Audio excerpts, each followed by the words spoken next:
kahit mababaw lang. Ang sabi sa Proverbs 15 verse 23, ang matalinong pananalita ay nagdudulot ng kasiyahan, at ang salitang angkop sa pagkakataon may dulot na pakinabang. Para maging masaya, piliin mong maging mababaw and more easy to please. Hindi ka naman sasaya kung lagi kang wise, all-knowing, and proud. Yung pagka may joke, sasabihin mo agad, naku, narinig ko na yan. Napaka-rude ng mga taong ganyan. Parang hindi pa tapos ang nagbibigay ng joke, tatawa ka na agad at sasabihin mong, alam mo na yung joke. Bakit hindi mo nalang ipahiya at sabihin mong mas matalino ka, mas magaling ka, o mas advanced ka? Kasi yun din ang message pag sinabi mong, alam ko na yan. Hayaan mo naman siyang magkaroon ng kanyang spotlight para siya sumaya.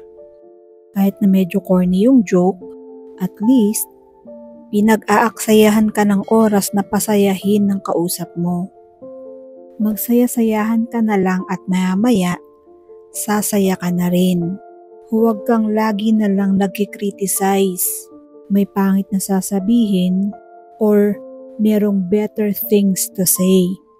May sinasabi pa lang sa iyo yung kapwa mo, naisip ko na nga yan yan na kaagad ang isasagot mo. Hindi mo na siya pinayagan na maging matalino. Laging mas nauna kang naging matalino sa kanya. Iisa lang ang ibig sabihin niyan.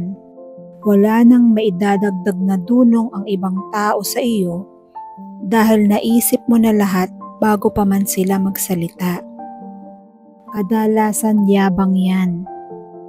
Bakit hindi mo nalang hayaan yung tao na paniwalain ng sarili niya na ang galing niya minsan?